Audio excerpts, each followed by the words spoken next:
I was a really good student, as I pointed out already. I got A pluses on almost everything. I was in the honors physics track, which starts out with 100 students, and by the time you get to quantum mechanics, it's like 30. So I'm in quantum mechanics. I think this is like junior year, and I've also been taking a bunch of computer science classes and electrical engineering classes, which I'm also enjoying. And I can't solve this partial differential equation. It's really, really hard.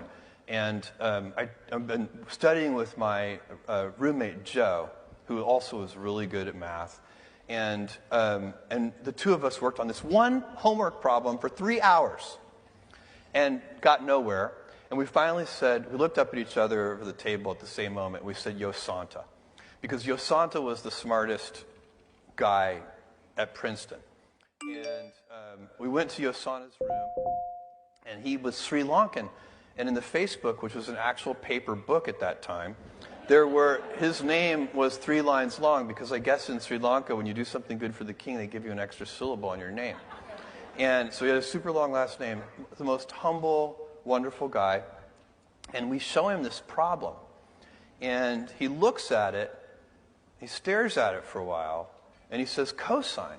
And I'm like, what do you mean? He's like, that's the answer. And I'm like, that's the answer? And he's like, yeah, let me show you. So he brings us into his room. He sits us down. He writes out 3 pages of detailed algebra. Everything crosses out, and the answer is cosine. And I said, listen, Yo Santa, did you just do that in your head? And he said, no, that would be impossible. 3 years ago, I solved a very similar problem, and I was able to map this problem onto that problem, and then it was immediately obvious that the answer was cosine.